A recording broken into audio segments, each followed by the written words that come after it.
사람 봅시다. 진심으로 예수님을 닮아갑시다. 할렐루야. 마가복음 13장 말씀.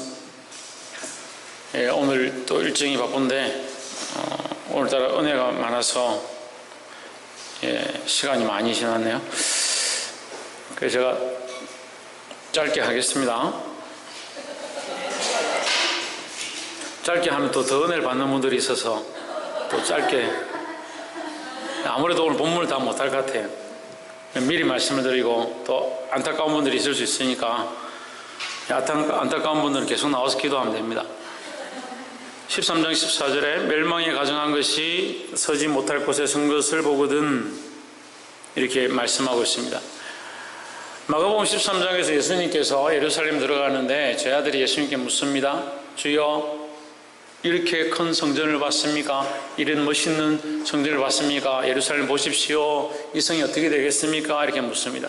그래서 제자들이 보는 것은 겉모습과 응대한 것들과 장엄해 보이는, 인간 보기에 대단해 보이는 것들에 대해서 얘기하고 있었지만, 예수님은 결국 눈에 보이는 것들을 보는 것이 아니라 영적인 시각들과 역사를 주관하시는 관점으로 보고 계시다라는 거예요. 그러니까 우리는 인간적인 시각으로 세상을 보고 말씀을 보는 것이 아니라 하나님의 시각으로 세상을 보고 이 시대를 볼 수 있어야 된다라는 거예요. 할렐루야.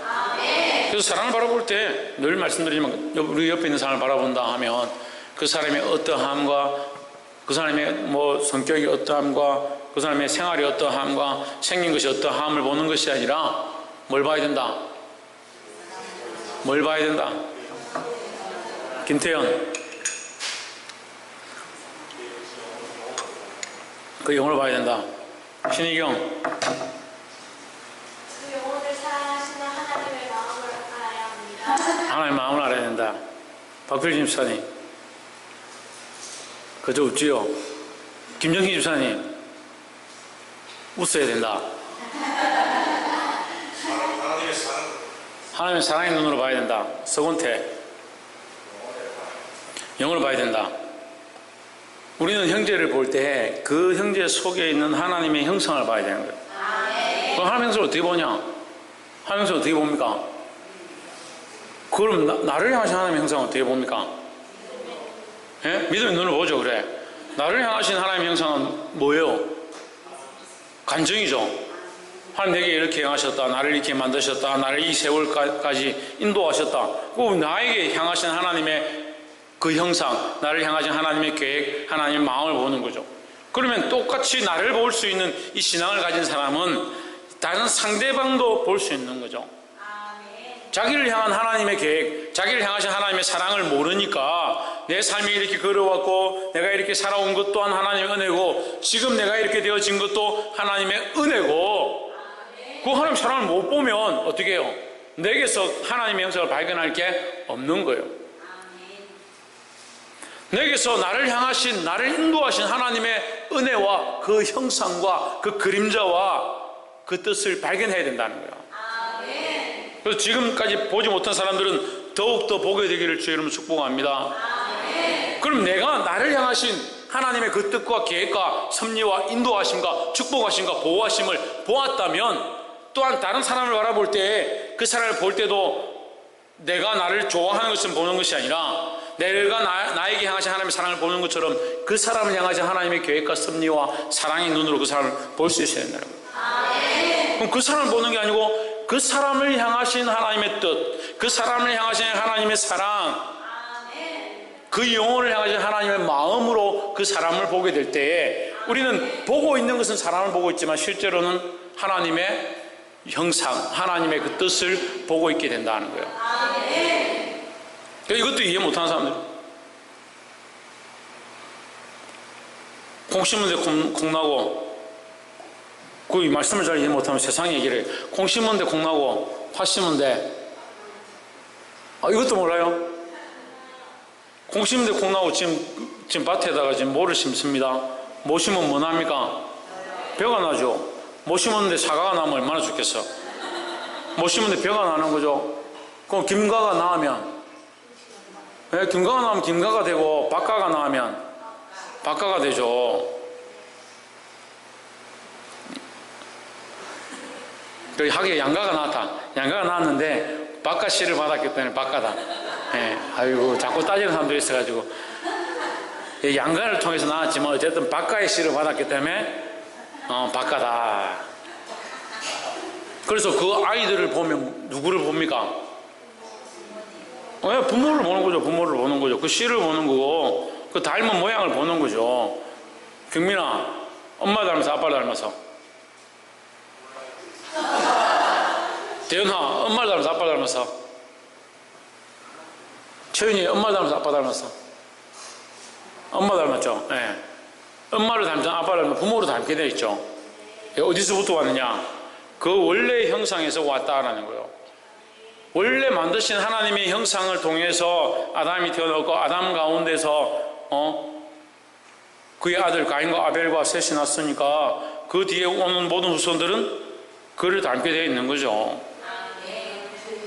그 영적인 시각도 마찬가지예요. 우리가 하나님의 형상을 따라 하나님 뜻을 따라 하나님 말씀을 따라 하나님의 은혜를 따라 살기 시작하면 우리에게서 뭐가 드러난다? 하나님의 영광이 드러난다. 영광이 드러난다. 그래서 우리는 제가 청년단에 늘 가르치지만 우리는 참빛이다 참빛이 아니다. 우린 참빛이 아니다. 그리고 참빛인 줄 배운 사람이 있어요. 내가 참빛이다. 그럼 내가 참빛이니까 어떻게 돼요? 다른 사람한테 빛을 줘야 되죠. 그런데 우리에게는 빛을 줄 권한이 없어요. 우리는 비치는 빛이에요. 비치는 빛. 참빛은 누굽니까? 예수 그리스도죠. 우리는 예수 그리스도를 닮아가는 삶을 살 때에 사람들이 보기에 참 선한 길이고 바른 것이구나 볼 수 있다는 거예요. 그럼 우리 참빛을 비추는 존재이지 우리가 빛의 근원이 아니다라는 거죠. 그 태양은 빛입니다. 그죠? 하지만 하나님 나라 온전한 것이 오게 될 때는 저 태양은 필요가 없는 거죠. 왜 필요 없습니까? 하나님의 영광이 빛이 되심으로 태양도 필요 없고 달도 필요 없고 별도 필요 없는 그런 세계가 온다는 거예요. 그게 하나님 나라죠. 왜? 하나님이 빛이시니까 하나님이 참 영광이시니까. 그럼 태양은 왜 있느냐? 하나님의 형상을 비추는 거예요. 자연 만물은 왜 있느냐? 자연 만물 속에 하나님의 섭리와 역사와 창조의 능력들을 볼 수 있는 거죠. 그럼 못 보는 게 문제죠. 못 보는 게. 제일 쉽게 보는 게 자기를 보는 거예요. 더 쉽게 보는 건 자기 자식을 놓고 보면 돼요. 이거 내 닮았나 안 닮았나 보세요. 자기 자식 낳아놓고 자기를 닮았나 안 닮았나 보세요. 하윈이 놓고 나니까 채가 고집 친가 고집 다 가지고 있는 거. 이야, 어떻게 그래 아빠하고 엄마가 반반씩 닮았나. 착한 것도 많고 고집 불통도 많고 지금 잘 가르쳐서 말씀으로 바르게 키워야 돼요. 우리가 애 낳아놓으면 이 아이는 천사같이 천사의 길을 가고 그리스도의 길을 가고 천만의 말씀. 거룩한 것도 닮지만요 악한 것도 똑같이 닮은 거예요. 그럼 내가 나를 제일 잘 알잖아요. 내가 죄악의 길을, 잘못된 길을, 고집불통의 길을, 내 뜻대로 살아왔던 길을 걸어왔다면 자식도 똑같이 그걸 가지고 있는 거예요. 그럼 어떻게 해야 됩니까? 어떻게 해야 됩니까? 아는 사람이 가르쳐야죠. 누가 아느냐? 누가 합니까? 자기를 누가 합니까? 자기를 누가 알아요? 내가 알죠. 참, 그러니까 내가 지금 잘 못 가르치지. 내가 나를 알잖아요. 내가 내 고집을 알고 내 성질을 알고 내 스타일을 알잖아요. 그럼 이것이 하나님 기뻐하지 않는 것이라면 지금 어렸을 때 똑바로 가르쳐야죠.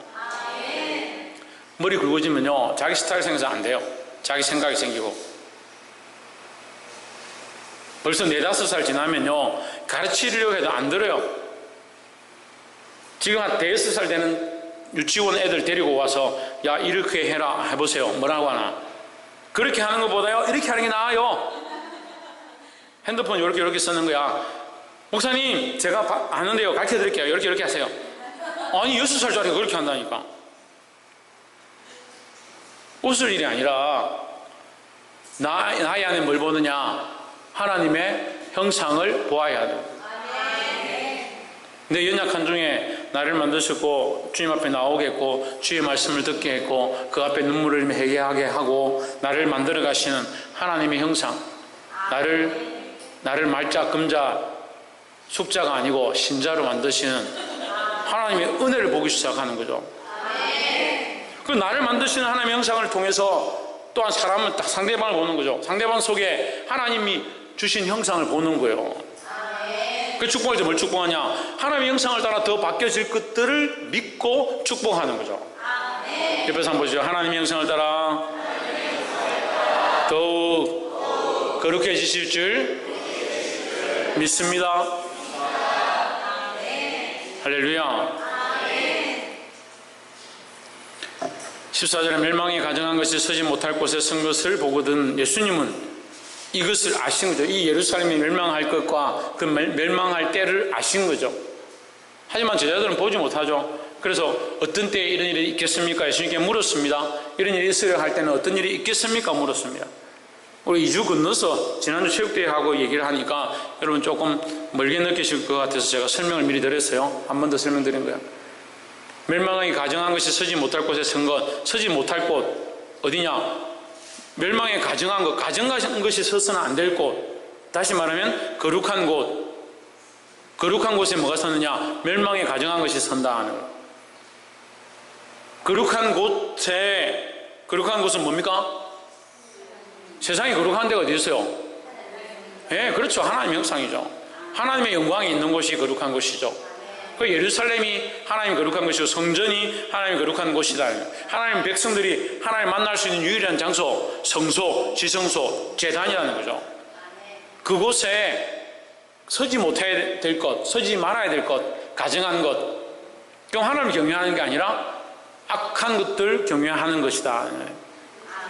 우리가 요한계시록을 이미 다 공부를 했기 때문에 여러분 대충 다 알고 계시다시피 결국 우상숭배와 귀신 섬기는 것들과 영적 어두운 세계로 가는 점치는 것들과 그 모든 것들은 어디로 연결된다? 어디로 연결된다?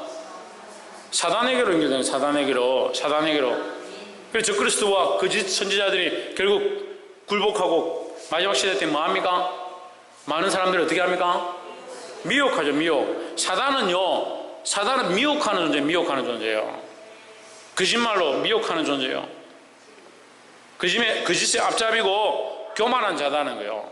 그럼 우리 입술에 거짓이 있고 우리가 교만하면 사단을 닮은 것이 아닌가 생각해 봐야 되는 거예요.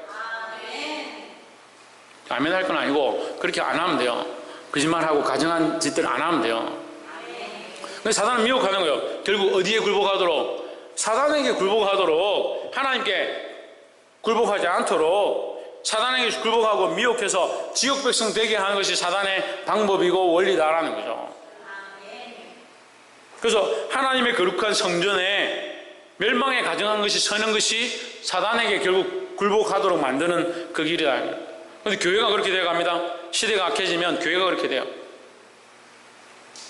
거룩함이 있어야 될 성전이, 하나님과 만나는 장소가 되어야 될 성전이 세상의 만남이 되어지고 교제가 되어지고 세상의 즐거움으로 가득해버린 그런 시대가 되고 있다는 거예요.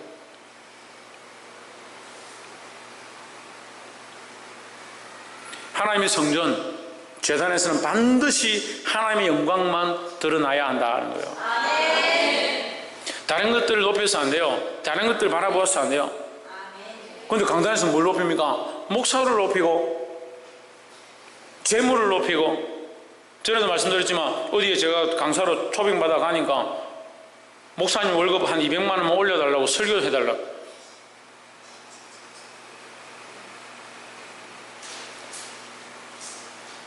제가 옛날 성주 같으면 정신이 있나 뭐라 하고 싶은데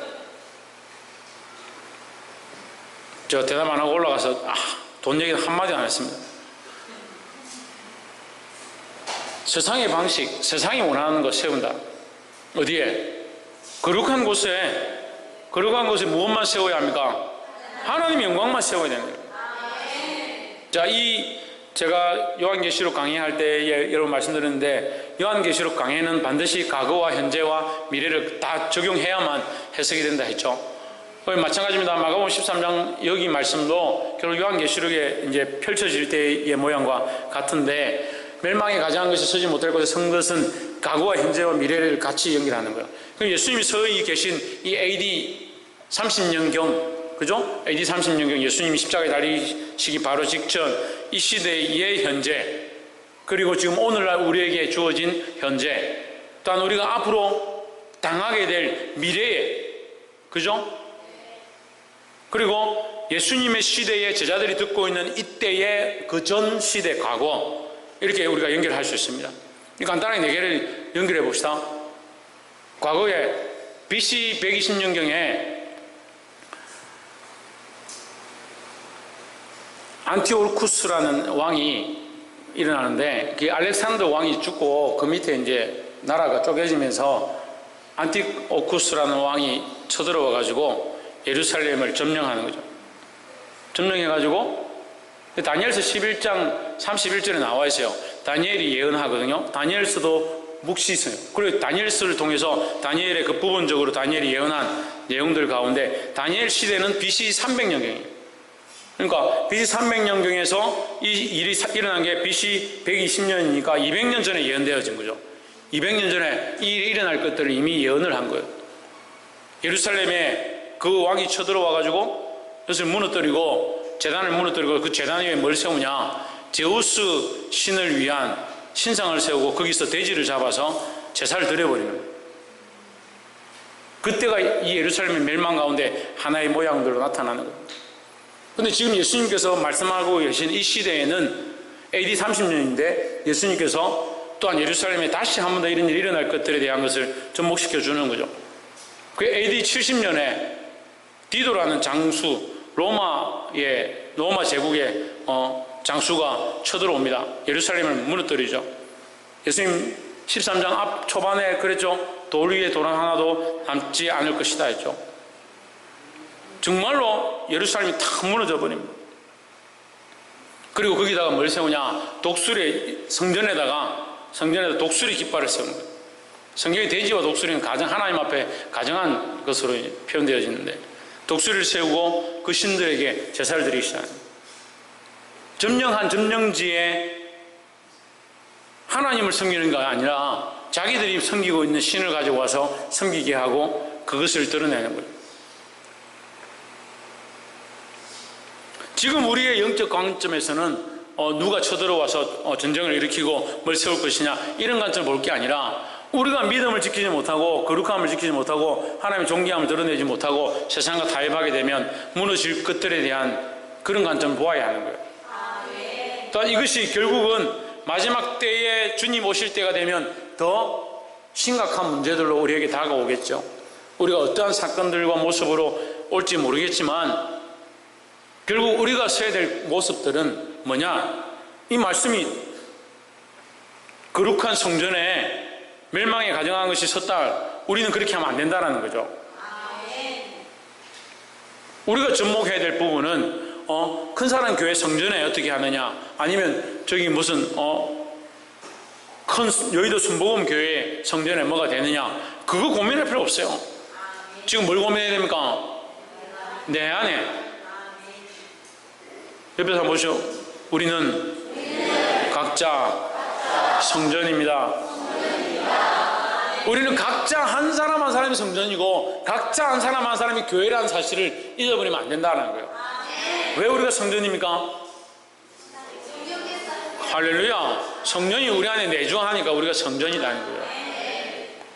성전된 우리가 모여서 연합되어진 공동체 교회를 세운 거죠. 이 연합되어진 교회가 거룩하려면 어떻게 됩니까? 교회 청소 열심히 하면 됩니까? 어떻게 해야 됩니까? 뭐라 합니까? 얘기를 하셔야지. 할렐루야. 아이고 부끄럽다 부끄러워. 내가 하나님 안에 바른 교회로 세워져야 되는 거예요. 건물을 세우는데 벽돌들이 다 찌글찌글하고 삐뚤삐뚤하고 빼딱빼딱하면 건물을 어떻게 세우냐는 거예요. 각 벽돌이 각 지체되어진 그 부분들이 똑바로 되어 있어야 하나님을 향해 바로 세워갈 수 있는 거예요. 할렐루야. 멸망에 가정한 것이 서지 못하고 선 것을 보거든 이거에 대해서 고민할 필요가 아니라, 고민하는 것이 아니라 내가 내 안에 멸망에 가정한 것들을 세우고 있는가, 다른 것들을 더 사랑하고 하나님보다 더 사랑하고 내가 주인 삼은 것이 있는가. 찬양은 내가 주인 삼은 모든 것 내려놓고 내 존 대신 주 앞에 나가 내가 사랑했던 모든 건 내려놓고 주님만 사랑해. 거룩한 성전을 만드는 건요, 우리 안에 우상 삼고 우리 안에 높아졌고 우리 안에 높이 들었던 그것들을 내려놓고 하나님을 사랑하는 것을 가장 높이고 하나님을 존귀하는 것들을 고백하는 삶으로, 그렇게 할 때 우리 각자가 거룩한 성전이 되는 거예요. 그렇게 할 때 이 큰사랑 교회가 아름다운 교회로, 거룩한 교회로, 멸망에 가정한 것들이 서지 못하는 교회로 세워져 갈 수 있다는 거예요. 물론 말씀은 이루어지겠죠. 말씀은 시대를 따라 이루어지겠지만 우리가 해야 될 모습이 뭐냐는 거예요. 끝까지 깨어서 남는 자들이 되기를 주의 이름으로 축복합니다. 그때 유대에 있는 자들은 산으로 도망할지어다 했습니다. 실제로 AD 70년경에 이 말씀을 기억한 유대인들, 그리스도인들이 그 디도가 예루살렘을 침공해서 예루살렘 성전을 무너뜨릴 때 요단강을 지나서 언덕으로 도망을 쳐가지고 10만 명이 넘는 사람들이 살았다는 거예요. 그래서 말씀을 잊어버리지 말고 기억하라는 거예요. 우리가 살 길은 뭐다? 말씀을 순종하는 거다 하는 거예요. 옆에서 한번 보시죠. 우리가 살 길은 말씀을 순종하는 것밖에 없습니다. 다른 건 순종하는 게 아니라 우리가 살 길은 말씀을 순종하는 게 말씀을. 15절 지붕에 있는 자들은 내려가지 말고 집에 무엇을 가지러 들어가지 말며 했습니다. 참 답답한 사람들 있죠. 지붕에 있다가 적군들이 쳐들어오니까 집에 뭐 가지러 내려가고, 집에 있는 자들은 집에 있는 무엇을 가지러 들어가지 말고, 16절 밭에 있는 자들은 겉옷을 가지러 뒤로 돌이키지 말지어다 했습니다. 오늘 아침에도 제가 말씀 나눌 때 이 얘기를 했죠. 예? 누가 문제다? 여자가 문제다. 기억이 안 나는가 보네. 예? 소금기둥이 소금기둥. 소돔과 고모라에서 하나님께서 그들이 더디 움직이니까 빨리 지금 나와야 되고 빨리 정신을 차려야 되는데 정신을 못 차리니까 천사들이 강권에서 그들을 들어서 언덕에다 얹어놨는데 어떻게 합니까? 다 빨리 피하려고 도망을 가고 있는데 하늘에서 유황과 불이 임해가지고 멸망시키고 있는데, 가다가 생각해 보니까 아이고 집에 폐물이 놔두고 왔는데 그게 돌아보는, 그게 소금기둥이 되었죠. 돌아보지 말라는 거예요. 세상을 돌아보지 말라는 거예요. 뒤로 돌아보지 말라는 거예요. 할렐루야. 9.11 세계무역센터가 무너질 때 그 센터가 무너지고 나서 유명한 설교가가 한 말씀이 하나 있어요. 여러분 뒤로 돌아서지 마십시오. 뒤를 돌아보지 마십시오. 빨리 도망치십시오. 앞으로 달려가십시오. 세상 밖으로 나가십시오. 그런 설교를 했어요. 그 설교가 굉장히 유명해서 많이 전해졌었는데 지금 뒤를 돌아볼 때가 아니에요. 세상을 아쉬워하고 세상을 안타까워하고 세상에 가가지고 내가 뭐 놓고 왔는데 그거 볼 때가 아니라는 거예요. 믿음으로 앞으로 바라보고 달려가야 되는 거예요. 할렐루야. 우리 찬양 가운데 이런 찬양이 있어요. 제 많은 이 세상은 내 집안이네, 내 모든 보화는 저 천국에 있네, 뭐 이런 찬양이 있어요. 예, 알겠습니다. 저 천국문을 읽고 나를 오라 하시네. 집사님 오라는 게 나도 오라 합니다. 같이 갑시다. 예. 제 많은 이 세상은 내 집 아니다. 우리는 뭐냐? 우리는 뭡니까? 순례자가 지나가는 거예요. 지나가는 거. 이 세상을 지나가는 거. 이 세상에 머물러서 영원토록 배불리 잘 먹고 잘 사는 게 아니고 우리는 지나가는 거다. 우리의 참 본적은 어디 있느냐? 하나님 나라에 있다. 우리의 하나님. 예, 우리의 본적은 하나님 나라에 있다. 이 세상을 지나간다는 거야. 근데 왜 자꾸 뒤로 돌아보냐고요? 집에 들어가서 뭐 가져가려고 그거 챙기냐고요?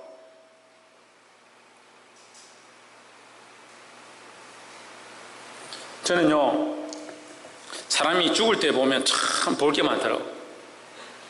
볼 게 많더라고. 김정일이 죽는 것도 봤습니다. 김일성 죽는 것도 봤습니다. 가만히 있대요. 아무것도 못하대요. 전 백성들을 다 시끄럽게 하고 전 세계를 시끄럽게 하는 사람 그냥 가만히 누워있대요. 김정일이도 가만히 누워있대요.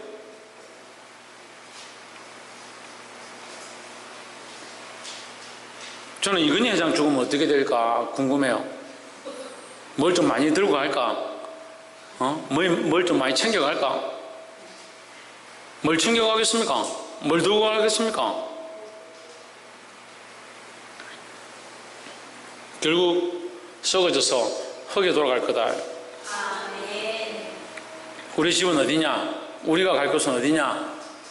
하나님 나라, 하나님 품에 갈 거잖아요. 그 뒤를 돌아보면 안 돼요. 세상을 돌아보고 있으면 안 돼요. 제가 여자들이 문제다 그랬는데 그 여자들하고 같이 있는 남자들도 문제예요. 우리 누구와 함께? 예수와 함께. 할렐루야. 이제 좀 호흡이 많네. 예수와 함께 하나님 나라를 향해서 가야죠. 시대가 악해지고 악한 것들이 웃는 사자와 같이 공격할 때 내려와서 집에 들어가서 뭘 찾으려고 챙기려고 하지 말고 세상으로 돌아가지 말고 믿음으로 앞으로 달려나가야 되는 거예요. 볼 수 있기를 주님 축복합니다. 37절 그날에는 아이벤 자들과 젖 먹이는 자들에게 화가 있으리로다. 18절 이 일이 겨울에 나지 않도록 기도하라. 17절 18절은 이제 실제적인 상황들 가운데 겨울이 되거나 아이를 가지면 이 환란을 피하기 어렵다라는 의미이기도 하지만 우리 영적으로 볼 때 우리가 여러 가지 것들을 가지고 여러 명을 데리고 믿음으로 싸우기 힘들다는 거죠. 하지만 우리 각자가 하나님 바라보고 나에게 맡겨진 자들을 하나님께로 인도하고 그들이 하나님 바라보게 하면 같이 갈 수 있는 거예요. 여러분 보십시오. 내가 혼자서 이 길을 걸어가고 나머지를 끌고 가면 얼마나 힘들겠어요. 근데 지금 제가 목회하기 참 편해요. 요즘 목회하기 쉬워서 죽겠어요. 왜 이렇게 목회가 재밌고 쉽고 좋은가. 여러분들이 그나마 지금 정신을 차리고 앞으로 막 달려가니까 좋은 거예요. 저는 옛날처럼 불평불만하고 교회 왔다 집에 간다 하고 교회 안 다닌다 하고 그렇게 하면 얼마나 제가 목회하기 힘들 것 같아요. 같은 방향으로 간다면 얼마나 우리 힘이 되겠습니까? 내게 맡겨진 영혼들이 믿음으로 함께 서서 함께 걸어가면 힘들 게 없다라는 거예요. 19절 이는 그날들은 환란의 날이 되겠습니다. 하나님의 창조하신 창조부터 지금까지 이런 환란이 없었고 후에도 없으리라. 예, 이것은 예루살렘 성전이 파괴되는 그 모습을 또한 묘사하는 것이고 마지막 때에 있어질 큰 환란을 또한 예표하는 것입니다. 20절에 만일 주께서 그날들을 감하지 아니하셨다면 모든 육체가 구원을 얻지 못할 것이오늘 했습니다. 하나님 뭐 하신다? 하나님 뭐 하신다? 감하신다. 이것을 뭐라고 합니까? 하나님의 긍휼하십니다. 하나님의 긍휼하시면 지금도 계속되어지고 있고 어떤 사람들은 왜 하나님 빨리 심판하시고 빨리 우리를 하나님 나라로 데려가지? 하나님의 긍휼이 하나님의 인애가 하나님의 기다리심이 할렐루야. 왜 철없는 소리 자꾸 하고 있는 거예요? 하나님은 긍휼과 인애와 자비하심으로 기다리고 있는 거예요. 하나님의 심판 또한 환란 때에 하나님의 심판 또한 그 환란의 때를 한 때와 두 때와 반 때 그걸 감해 주시고 기다리시는 거예요. 감하지 아니하셨다면 어떻게 됐나? 모든 육체가 구원을 얻지 못할 것이오늘 자기가 택하신 자들을 위하여 그날들을 감하셨느니라 했습니다. 할렐루야. 이걸 감하셔서 예루살렘에도 생존자들이 있고 이것은 다니엘서에도 기록되어 있어요. 다니엘서에도 한 때와 두 때와 반 때라는 이 기록이 있습니다. 하나님 계속 그 때를 감해 주신다. 요한계시록을 우리가 공부할 때 봤죠. 그때를 감해 주셨기 때문에 절반을 감하시는 거예요. 21절 그때 사람이 너에게 말하되 보라 그리스도가 여기 있다 보라 저기 있다 하여도 믿지 말라. 환란이 지나고 난 뒤에 뭐가 있느냐? 적그리스도의 출현이 있습니다. 그리스도가 저기 있다 여기 있다 하여도 믿지 말라. 그리스도가 어디 있습니까? 그리스도가 어디 있어요? 그렇죠. 내 안에 있죠. 우리 안에 있죠. 우리 안에 그리스도가 있죠. 내가 그리스도가 아니라 그리스도가 내 안에 들어와 계시는 거죠.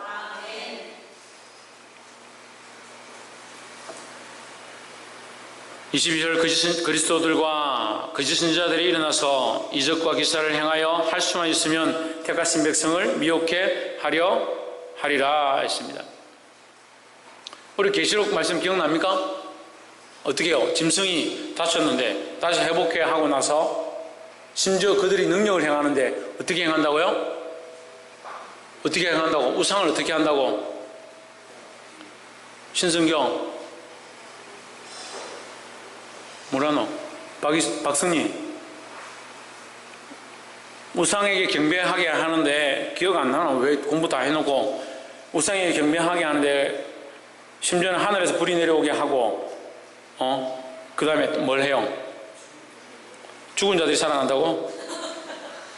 우상이 말하게 한다고요. 우상이 하늘에서 심지어는 불도 내려오게 하고 우상도 말하게 하고 그런 기적을 일으키니까 많은 사람들이 미혹되는. 사단은 우리에게 계속 뭘 한다? 미혹해 하는 일을 한다. 미혹해 하는 일. 그러니까 하나님 말씀 안에 바로 서 있어야 되고 우리 안에 그리스도를 온전히 모시고 살아야 된다는 거예요.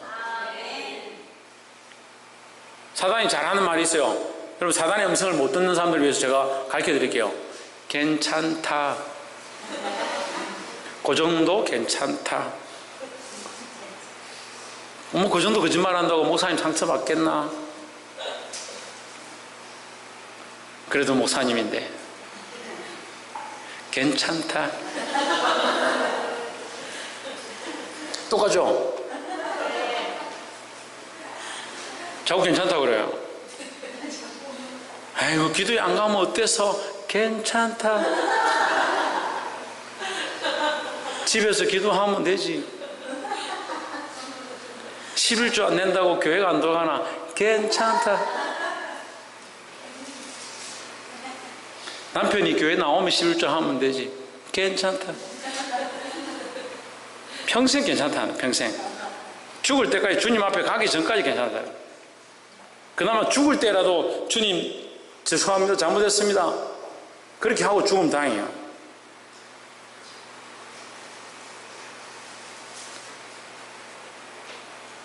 볼 수 있기를 소망합니다. 저주하는 게 아니고요. 여러분 깨달으라고 하는 거예요. 그나마 강도 한 사람은 깨닫고 제가 죄인입니다. 제가 받아야 될 형벌인데 당신은 죄가 없으신데 십자가에 달렸습니다. 당신 나라 임할 때 당신의 왕국, 당신의 나라, 하나님 나라 내가 인정합니다. 당신 나라 임할 때 나를 좀 기억해 주시면 안 되겠습니까? 얼마나 멋진 신앙 고백하는 겁니까? 이미 그의 마음속에 예수님이 그리스도이심과 그의 왕국이 있음과 죄 없으신 분이라는 이 신앙 고백을 다 한 거예요. 그 성령이 하시는 건 놀라운 거예요. 순식간에 순간적으로 그 사람 입술을 통해서 신앙의 고백이 나왔고요. 똑같이 달려있는 옆에서 뭐라 합니까? 원망불평합니다. 내가 보기엔 당신 당장 내려와가지고 우리를 구원하면 내가 당신 믿겠다. 그게 더 멋진 것 같죠? 멋지긴 뭘 멋져요? 할 수만 있으면 뭐 하려 한다? 택하신 자들까지도 미혹하는 괜찮다고.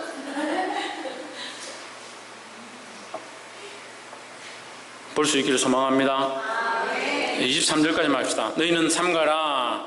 내가 모든 말을 너희에게 미리 말하였노라 했습니다. 예. 여러분 성경은 이래라 되어 있는데 모든 일을 우리에게 뭐 했다? 말씀하셨다. 그럼 우리는 뭘 따라 살면 된다? 말씀을 따라 살면 말씀을 따라서. 그럼 우리를 고아와 가부와 같이 그냥 내버려 두고 네 알아서 살아라. 뭐가 닥치면 닥치는 대로 거기서 싸워서 이겨라 라고 하지 아니하고 우리에게 뭘 주셨냐? 말씀을 주셨다는 거예요. 미리 알게 하셨다는 거죠. 그것이 하나님의 사랑이라는 거죠. 지금 우리 눈에 그리스도가 보이지도 않고 성령이 보이지도 않고 하나님 보이지도 않습니다. 하지만 우리에게 뭐가 있습니까? 성령이 오셔서 말씀을 깨닫게 하시고 이 말씀을 우리에게 조명해 주시고 있다는 거예요. 충분히 싸워 이길 수 있습니다. 믿음으로 사시고 주께 맡긴 바 되어진 이 삶을 살아가게 되기를 주 예수 그리스도 이름으로 축복합니다. 기도하겠습니다.